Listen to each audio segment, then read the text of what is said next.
Hi everybody, it's Crazy. It's Monday and it's time for the FBGE video of the week. Now before I get started, gotta give a shout out to my trusted because you guys rock. To my crazy fam, I love you guys. Now last week we left off on page, let me see if I can do this right, there we go. Page 34, and it was hands-on tutorial force field water surface is what we ended with. But we did, let me switch it over to here, we did compound, which compound is this little guy right here underneath the collision bounds. I'm going to uncheck these guys, okay, because you have to do it for all, okay. And then when you hit play, if you notice that the cube that's on the one side and the sphere on the other just don't do anything at all. They just, they're parented to this cube, but they fall through the floor. And if they weren't parented, they would just fall through the floor completely. But being that they're parented, you can actually turn on compound on each one of these. And then when you hit play, you'll notice that all interact with the plane. Okay? So that's what we left off with last week. So let's get started with this week. All right, hands-on tutorial, force field water surface. Force field can be used to create a convincing, you guessed it, force field effect, where an object moving towards a force field seems to be slowed down by invisible energy. This is very different from the usual rigid body interactions, which are always hard collisions. As you might imagine, the force field setting is used to simulate the realistic interaction of floating objects on a calm water surface. To do this, open up the book, chapter 6, water blend. Okay, so what we're going to do is we're going to come up here, go to open, and you should already be, because there goes the compound. Now we're going to look for water blend, okay, and we're going to open it up, okay. Select the cube, which in 9 times out of 10 it's usually selected for you, okay. You want this object to behave like a basic wooden crate, a crate that bounces, tumbles, and floats in water. So let's add some dynamics to it. Go to the physics properties editor and set the type from static to rigid body. So we're going to go to physics. We're going to go from static to rigid body. Okay. For extra fun, let's make a lot of these crates, but instead of manually creating them, we'll dynamically add them in game on the player's command. Select the camera object, so we're going to go to camera, since it's already in camera view, all you have to do is click on the little outline, okay, which is that little outline right there, okay, which will bring you up here. Make sure you do have it set on your logic bricks, because that's going to kind of help you, because you need these logics, okay. Let's see. Select the camera object in the logic editor panel and add a new keyboard sensor, a new and controller, and an edit object. Okay, so we're going to add a keyboard. Okay, we're going to add a edit object and and usually sometimes it works, sometimes it don't. Just depends on how it's feeling. You can just run it across and usually it'll put an and in there. Sometimes it does not. So don't get upset if it doesn't. It's annoying, but hey, it's just life. Okay.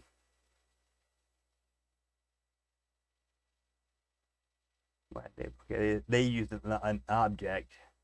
So keyboard always one. Okay.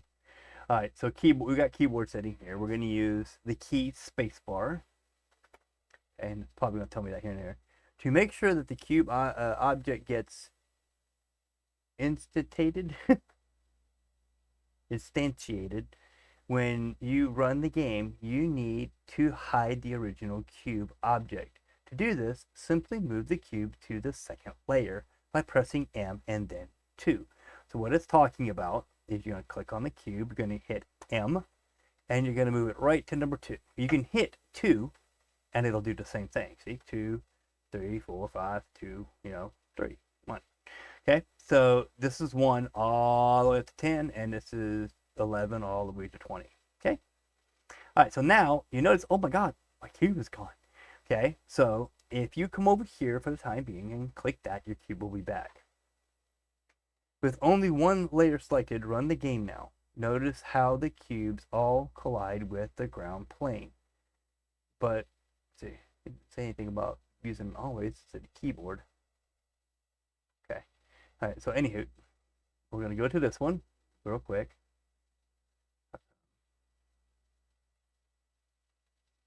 Oh, because we're in the camera. Okay, so we don't need the cube. Alright, so we're going to hit the space bar. Let me get this right here. Okay, we're going to do true level triggering. Okay, because you need to have that.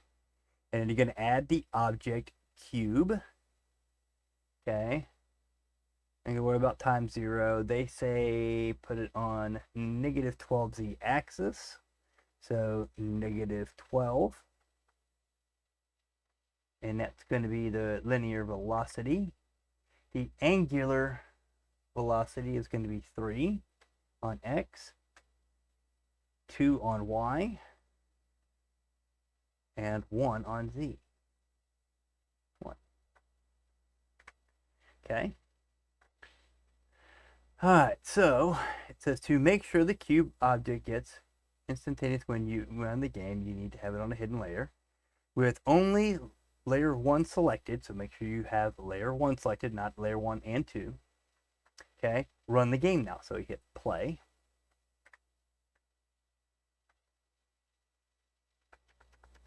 And you notice all the cubes seem to fall right in front of you. Okay, so let me bring it back like that. There we go. Now we hit P. Now, and cubes are just fall everywhere. Woo, look at all them cubes when you hit the space bar. Okay. Notice how the cubes all collide with the ground plane, but because the ground plane is hard, the motion is rather jarring. It doesn't look like objects floating on water at all. To make the ground plane have a water-like property, we will turn on force field. Okay. First, select the object we call water plane, which is actually your plane. This little guy right here. Okay. Head to the materials property editor to create a new material. So we're going to go here to the material, create a new one. Okay. Then simply copy the force field physics setting as shown below, which they don't have a physics setting here anymore. So you have to actually go to your physics settings, and then you're going to go to friction. It's going to be 0.5. Elasticity, where's the elasticity at? There it is. It's going to be 0. And then you're going to go down here to force field. Force field is going to be 0.5. 0.5. Okay. Dampening is going to be 0.1, which is already. And distance is going to be 1. Okay. Align to normal, and it usually is checked, but if it's not, go ahead and check align to normal. Alright. And et voila! Start the game, press the spacebar, and watch the crates tumble into the ocean.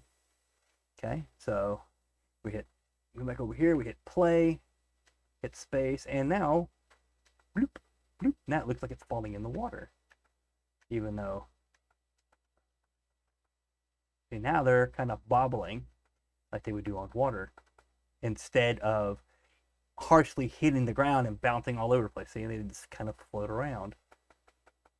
Okay? Like they're all getting thrown overboard. Okay? For adding realism, create a no collision plane on top of the water plane to act as the water surface. So you can create another plane, put it on top, and yeah, you can make it look like water moving, and then those right there can do it. So, all right, so that was the end of that one. So if you want to find out what the finished one is, just come on back over here to open file and go down to where it says water finish blend. Okay, and they did it themselves. So when you hit T on theirs and you hit the space bar, theirs seem to just, they float. Theirs didn't do as good as ours. That's a first. So basically, if you want to use that, you can use it. You can, you can actually do it with a boat or a car before it sinks, and it sinks at a certain point. There's all kinds of neat things you can do when you're trying to use force fields. Jedi, if you're doing like a Star Wars game, you can literally, have it to where you can make the character float, make the character run into things, so on and so forth. It's all kinds of neat stuff. Okay, see where we're at. We're right at about 10 minutes, so I'm going to go ahead and end it there.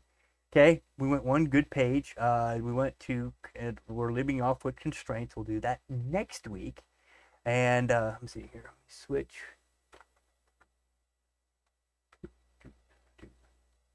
There we go. Okay, yeah, had to switch back.